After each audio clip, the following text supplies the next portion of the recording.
Kestryl and Company. Today my guest is Charles Butler, a founding member of one of the local organizations and events of the area. And we're going to be talking a little bit about how to build a conference.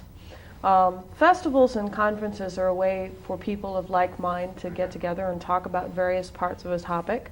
And in the pagan community, since there are so many denominations and also a need for interfaith communications, Charles was one of the first people in the area to see that particular type of need, and out of that came an event called Ecumenical, which is now in its fifth year. I was there at the beginning. It doesn't seem 5 years has gone past already. Welcome to my show. Thank you. What was involved in getting Ecumenical started? Somewhere in the neighborhood of taking a year and a half out of my life, and somewhere in the neighborhood of $7,000, plus the encouragement and input of about 300 people to get the very first one started, including practically every single person who was there, about 15 guests that did not show up at the last minute, a number of people who gave their well wishes and then didn't do anything, and you learn how much one person can do if they don't do anything else, if they get no sleep, how many people can be driven to distraction. But you also learn how much you're loved. So what kind of things have changed since Ecumenical 1 and now that we're coming up on number 5? I know one of the things that's changed is the site. The site has now changed 5 times. The first year because it was completely unfriendly to people with any sort of metabolic problems. The hotel was an absolute maze. You could not get from one room to another without going down at least one stairwell. This did not work, since most of our guests, it seems, have knee problems of one sort or another. So we moved to another site. It was a better hotel that year, and in fact, we're finally going back to it. It's flat. Everything is on one floor. You don't have to go anywhere but down the hall to get anywhere. Other years, we climbed a lot of hills. Everyone got a lot of exercise. Another year, we were in a college dorm situation, which also did not work. And when we started the conference and they brought me up a button and pinned it on my lapel that said, "Next year, a hotel," I said, all right, I think I get the hint. We go back to what has worked well for us, unlike many other pagan events that are held outdoors, in which people are free to roam and wander and take part in the programming or not, or whatever. Ours is really a working interfaith conference. People who have come expecting maybe light conversation suddenly realize people here are working. They're actually attending the classes. The poor merchants, when a class starts and the place becomes empty, and then there's a 5-minute break and suddenly 400 people are in your lap, they know it works. And it's been a lot of work. The things that have changed have been more and more people being actually involved in the process of creating the conference. In the first year, it was largely my vision as what needed to be done, with a lot of people helping. After that, more and more people became involved in the actual process of choosing site, choosing programs, choosing teachers, helping to locate them, transport them from Ireland last year, from this year from California. Who knows, next year, Jerusalem. What are some of the topics that happen at Ecumenical on a regular basis?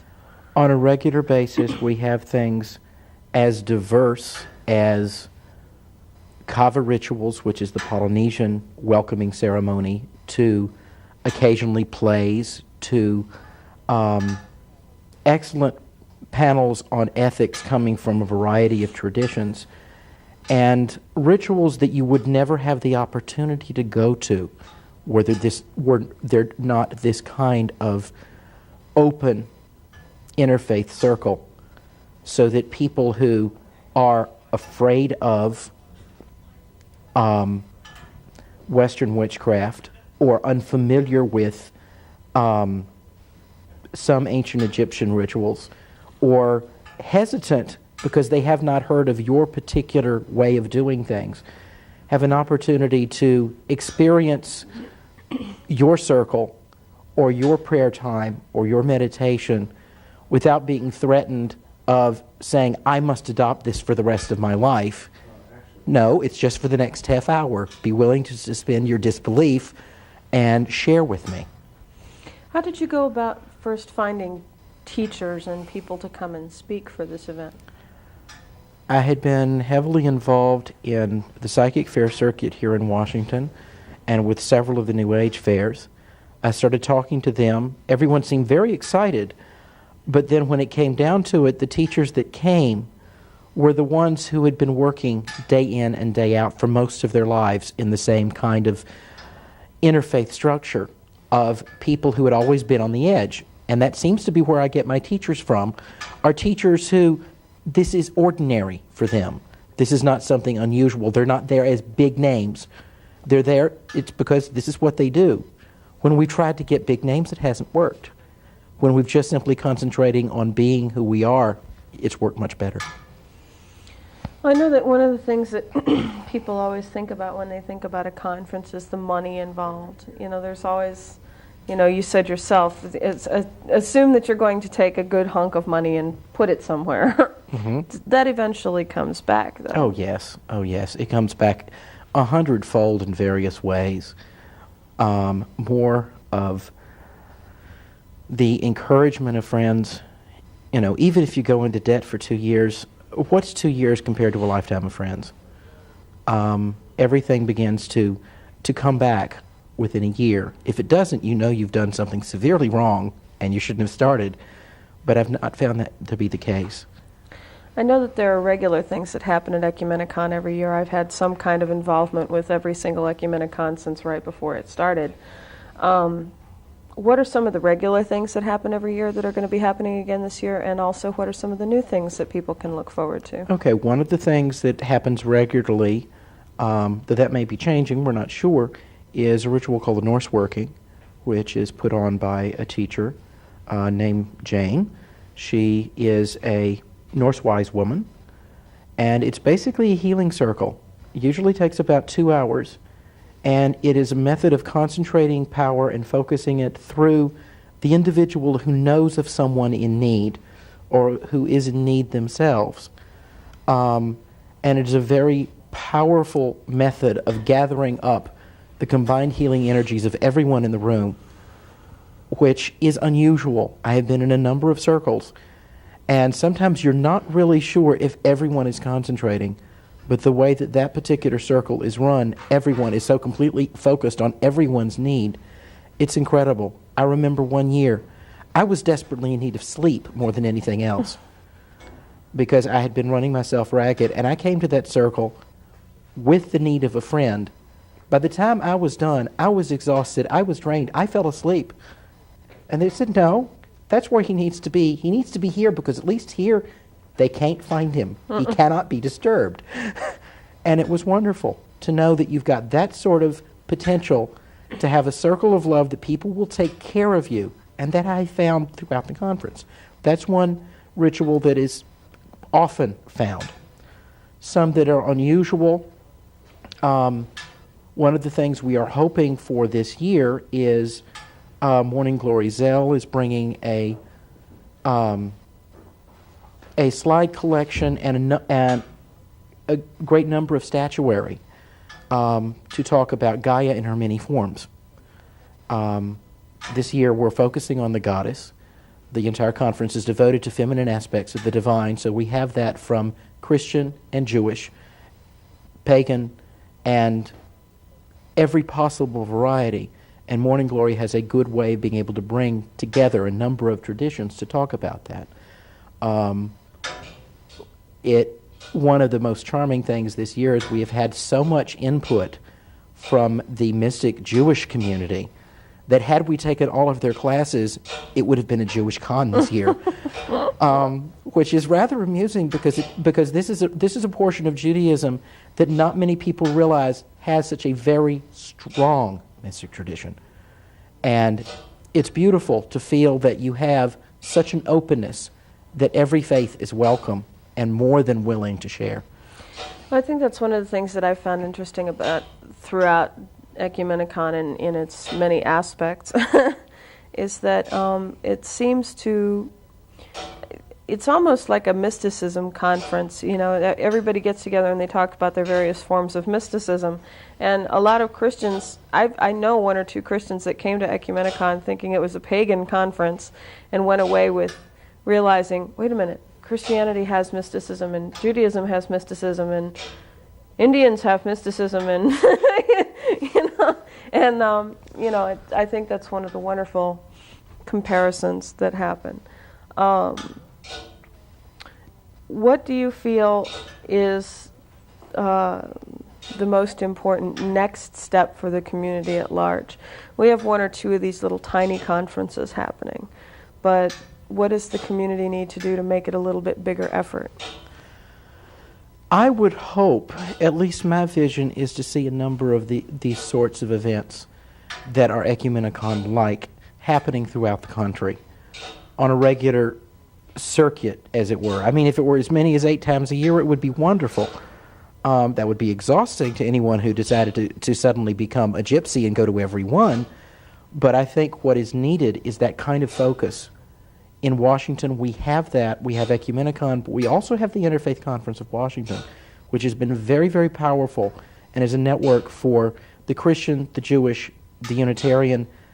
And this coming year, they're seriously involved in adding the Hindu population so that you end up having what had been predominantly a monotheistic interfaith network, adding a major tone of polytheism to their networking. That says something a great deal, that people are awake and are finally seeing that we all share one planet, and people need to do this. I would encourage, wherever you are in this country or abroad, to approach your pastors, your priests, your ritual leaders, your priestesses, anyone who is teaching you, to try to pull together this sort of a conference. And don't sponsor it from any one faith. Try your best to be able to display that all of us share this mystic wonder. And if you can do that, then you will have caught this kind of vision. Events are a wonderful way to do things, and this program will be airing for the first time approximately a month before Ecumenicon happens. So yes. If people want to get information, they can write me at the show P.O. Box, and I will be happy to send them on to you at Ecumenicon. Ecumenicon takes place the last weekend in July. The very last weekend in July, going into August this year. It's Thursday night, Friday, Saturday, and Sunday, so it is a long conference. There will be 5 tracks of programming at all times, so that's a lot of different things you can be doing. Everything from ritual to workshops to music and dance to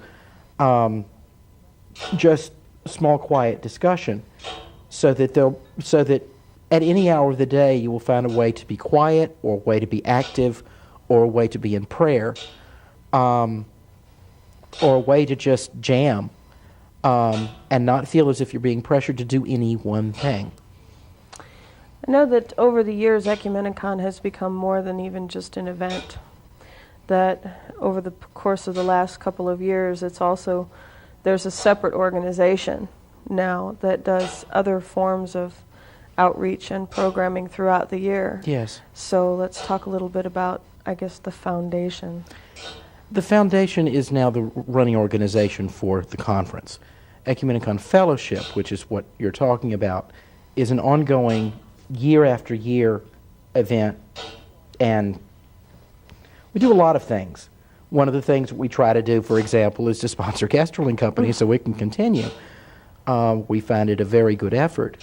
One of the things that's happening this week, even though this show won't air until June, is an interfaith Seder, where we will be bringing together the traditions of the sacred meal from 8 different traditions.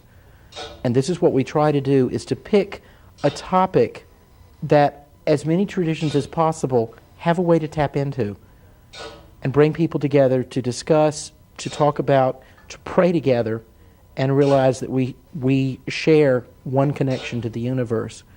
How is there a way that we can bridge our misunderstandings? Well, I think that's one of the things I've strived for with Kestryl and Company and with a lot of the interviews that I've done over the past several months. And that's to show people that we have a lot more similarities than we do differences. And if we can just stop stressing the differences occasionally, we can just get on with it. Today was kind of a difficult show to do, being that we're actually taping this on the Easter holiday. And so a lot of our cast and crew were going, oh, but my family's doing this and my family's doing that. And we're going, well, we're doing a show. And we do the family thing too, but our traditions for Easter are a lot different. I know that a lot of the ones that carry over into the Christian holiday, the Easter egg hunts and all that, started out in our old religion and pagan religion, rituals, if you will. But you have a little bit more well-rounded view on some of the other things that happen at this time of year. So we might want to just give a little bit of an overview of, how the similarities that we've all developed between one another, even just concerning one particular holiday. Well, with Easter, the very name comes from Eostar, which was the pagan holiday of the equinox. So that many of the things having to do with seasonal festivals, having to do with fertility, having to do with realizing that spring has in fact returned, have combined themselves at this time, so that even the most secular of people find themselves seeing cherry blossom festivals, seeing everything cluster around this one season. And it enables us to wake up and realize, hey, we survived a very cold winter. We've survived depression. We've survived economic ruin, and somehow we're still here. The whole focus today of morning worship, which I went to at a Christian church, was of recognizing that resurrection happens for all of us. The pastor talked about a friend of hers calling her up Saturday and just screaming and spending 3 minutes venting and saying, there is no resurrection, life is hell, it doesn't work. And then stopping after about an hour of ranting and raving, saying, I called you because I knew that you would understand. You would let me vent and say, life isn't working. One day I will believe resurrection again, but not right now. But with Strega, which is the Italian witchcraft, their whole emphasis is on the rebirth. The bunnies come in from Italian craft. She's got a wonderful bunny on her chest here. My bunny. This is the incarnation of the god in springtime, the most prolific of all of the beasts. Yes, my little bunny here. He's really cute. He's just wonderful. And so the bunny goes around and steals all the eggs from the chickens, and that's what you see him carrying around. The Easter eggs have been adopted very strongly by the Christian church, but interestingly enough, without denying their pagan roots. I think one of the fun things about Easter eggs is that I'm going back now and studying a lot of basic pagan history. And one of the things that I didn't realize was a traditional Easter divination. Everyone, get in their little Paz kit, they get the little wax crayons so you can write underneath the die. But I didn't know, and a lot of people out there might not know, that some of the symbols and things that they would put on them would be things like astrological symbols or sayings or things. And what eggs you found on the Easter egg hunt gave you your fortune for the spring and for the coming year. And if that wasn't something you wanted to do, then you could put the eggs in egg salad and feed it to the rest of the family. But if it's something you wanted to accept and take within yourself, then you went ahead and ate the eggs that they came on. That's wonderful. That's wonderful. Now, I guess one of the things that I would say in closing for eggs is this is also the season of Passover. And the egg was adopted into Judaism with its Passover meal as the first fruit of the springtime as a sacrificial offering, but also to remember that eggs get harder under heat and pressure.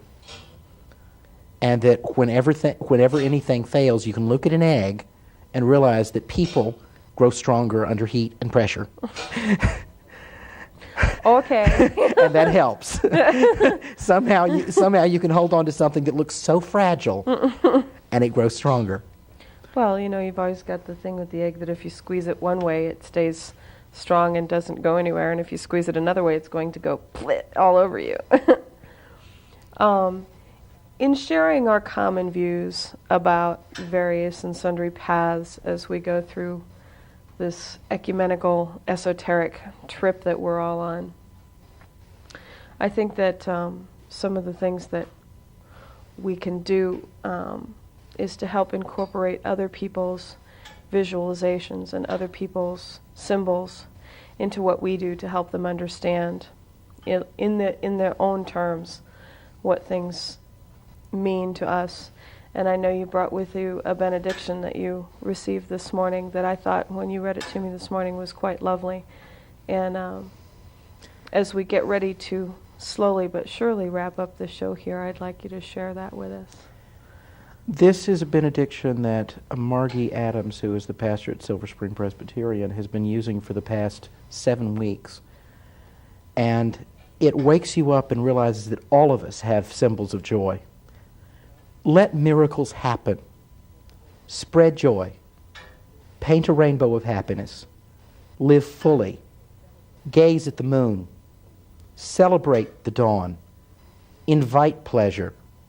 Appreciate tranquility. Treasure golden moments. Laugh out loud. Feel enough to cry. Have fun. Share good news. Start a conversation. Make the first move. Mend a relationship. Smile at a stranger. Make a new friend. Realize the power of your love. Share your happiness. See your own beauty. Feel your own strength. Praise others. Praise yourself. Let your spirit soar. Open your heart. Fill it with love. Stay open to wonder, for you are a miracle. I think that's a lovely thought for everyone to carry with them. And it's kind of interesting to me that came from a Presbyterian pastor, because I was raised a Presbyterian before I came into paganism. And a lot of people like to tell me that Calvin's probably rolling in his grave. But even if that's so, I think if we can all keep thoughts like that one fresh in our minds, and share our symbols together, and just share the common basic love that speaks of, and the basic happinesses, I think we're all going to be a lot better off. Is there anything that you would like to tell the folks while we're here, either about doing their own conference or being a little bit more ecumenical in their view? Make the effort to connect with people. Don't be afraid to open your heart. Don't be afraid to share. You'll be surprised at what comes back. What is the best comparison that you've found? I know that you've trod both pagan and Christian paths for a long time. What's the most common root law to both of them, do you think?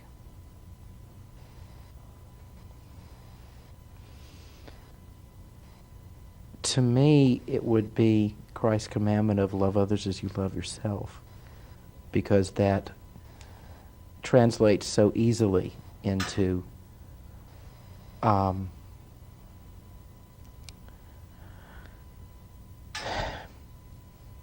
ye harm none, do what you will. If you remember that harming none includes you, that will make everything connect. That to me is how they have founded their root in me. And if you had your own benediction to write, what would be some of the things you'd put in it? The wind on the seashore, the birds of the air, the stars in the sky, everything that fills you with wonder, to realize that you are as wonderful to them as they are to you. To see this creature look at them in awe must give them a great sense of joy. Well, I think that if we all look at ourselves in depth, that we're pretty awesome beings. I know that for myself, in getting ready to have yet another child, that I'm continually amazed at how things change and how things grow, and how I go from 1 week of people saying, "Are you gaining a little weight?" to another people going, "Oh my goodness, you're having a baby in June?" I was there at your last child. Yes, you were there for my last one. But, again, things do change, and with each birth that happens, whether it's a birth within yourself, or a birth from yourself, or a birth that's near you, or the birth that's all around us in the springtime, I think we all need to take that in and let it bring us a little bit of a rebirth in all of us. And I think that's real important for this time of year. I really hope that for anyone who's out there who's interested in learning about comparing our religions and finding out a lot of our roots, that I hope you will get the information for Ecumenicon and come and attend. I know that I've learned a lot every single year that I've been there, and it's been 5 years in a row now. And it's one that I highly recommend for the area, whether you're a beginner or whether you're a scholar from way, way back. I can almost guarantee that you'll learn something new. Thank you for being on this show today. Thank you again. And I hope that we'll have you back soon.